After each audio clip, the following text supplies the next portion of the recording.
yung sizes niya. Ha?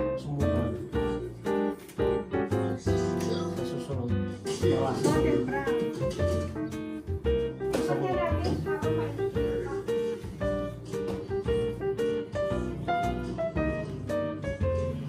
Naubos na yung kape ko. Naubos pa naman yung kape ko. Masarap sa kape yan. Oh my gosh.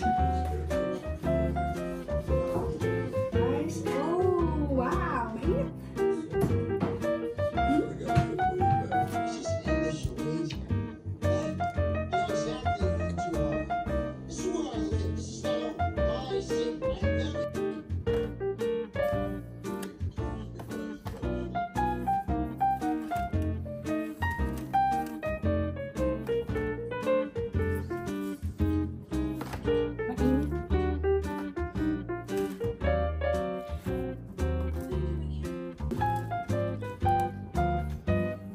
Yum, yum, yum.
Fried daing. Wow, sinangag.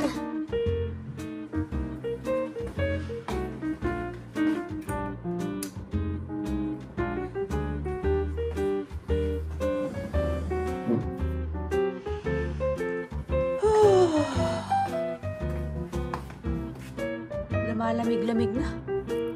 Oh my gosh, malamig sa labas. Hello guys! Kumusta? Ngayon lang nakapag-vlog, pasensya na.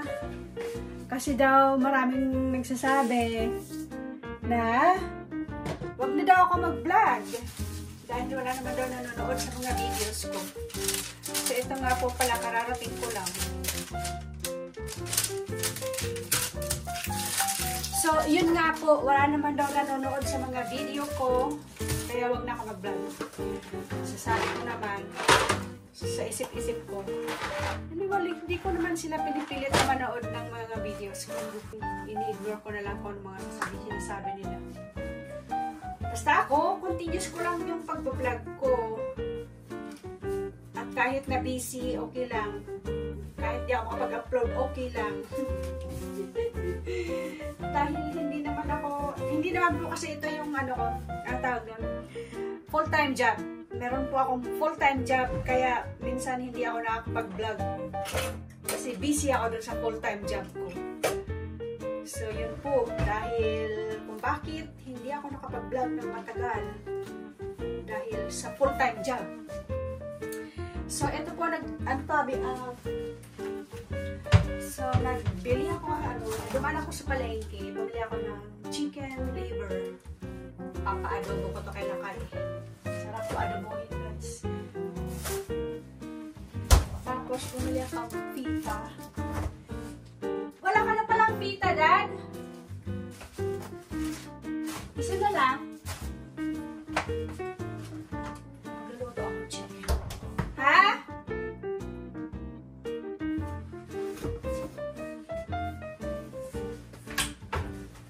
Gawa tayo ng pasta.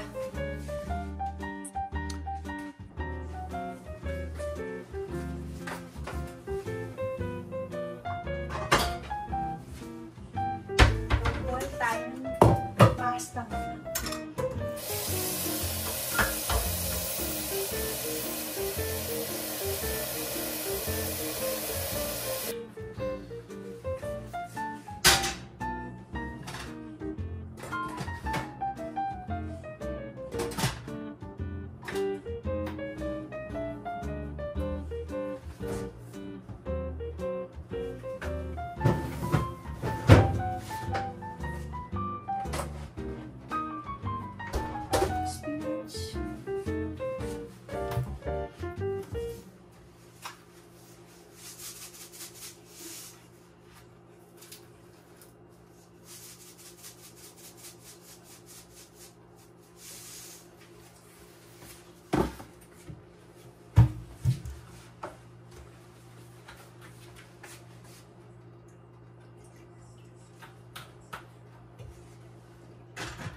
So, ito, isasahog ko ito mamaya spinach sa pasta para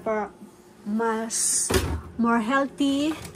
So, meron ako dito biniling dalawang cherry tomatoes.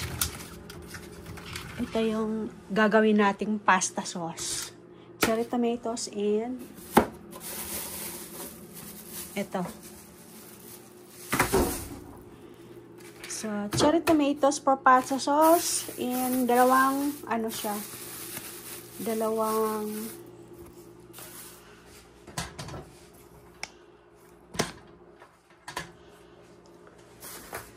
ihahalo ko rin ito mamaya sa pasta.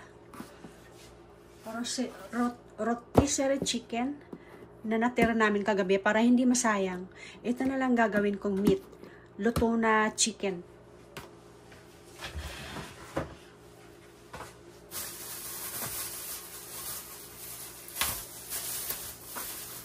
Ito, dalawang Boursin cheese. Ito yung gagawin nating pasta sauce.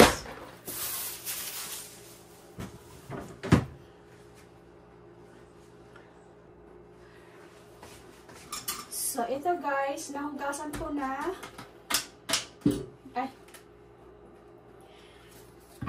Dalawang ganito na cherry tomatoes. Yung mag-cover lang niya siya dyan.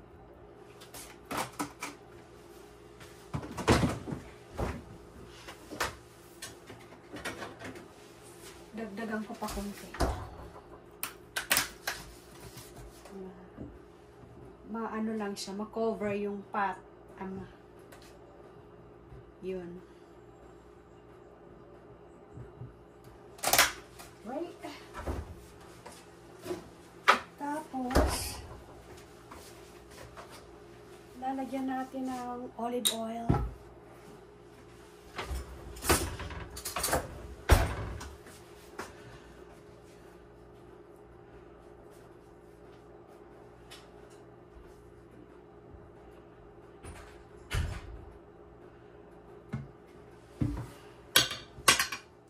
And pepper, paminta, madami, tapos a bit of salt,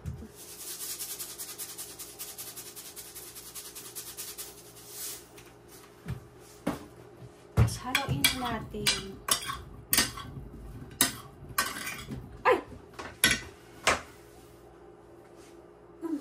Maria.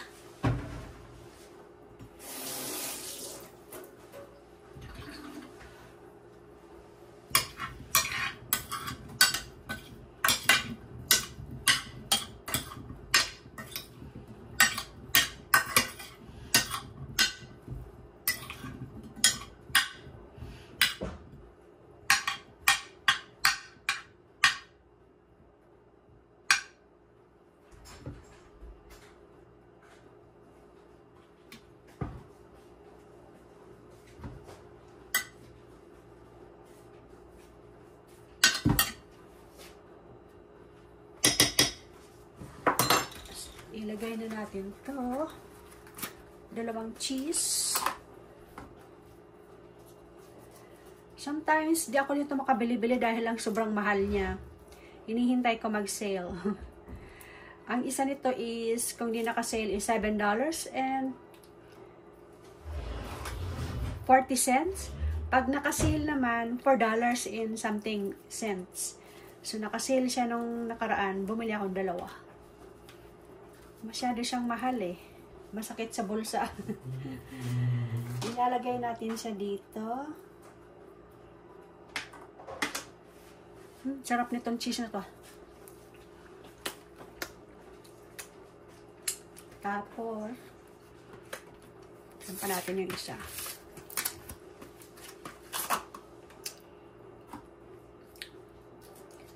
Ito yung cheese na ang flavor niya is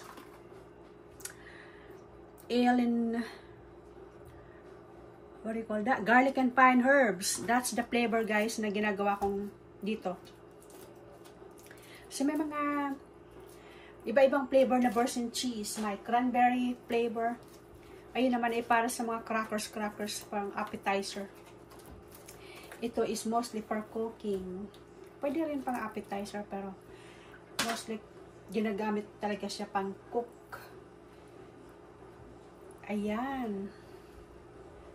Ayan na po yan siya. Tapon na natin to.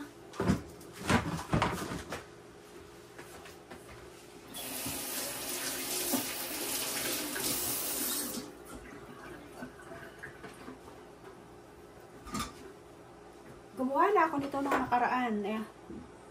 Siguro nakita nyo na rin sa video eh. Pero paulit-ulit lang naman tong ganitong menu. Nakita ko to sa YouTube.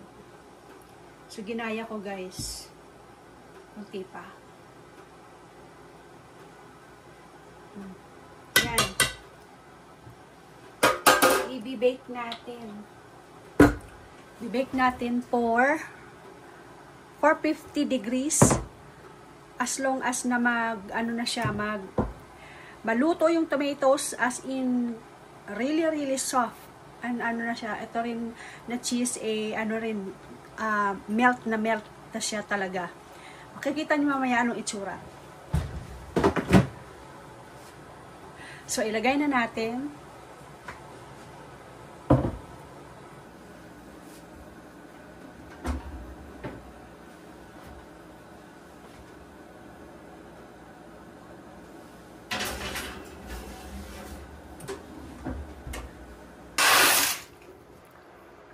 Ayan.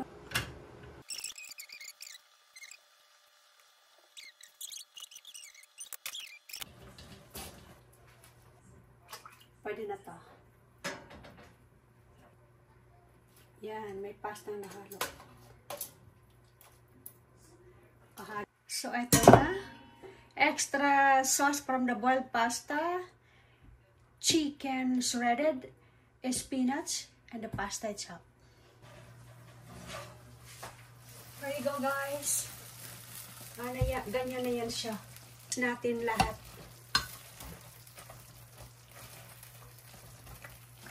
Halo-haloin natin. Boiling pasta. Para masyado siyang creamy. Lagyan natin ng konti.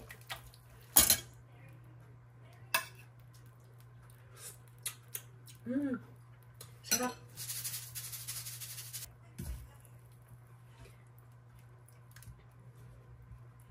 Ayan yung chicken, guys, na hinimay kanina. Plus, spinach.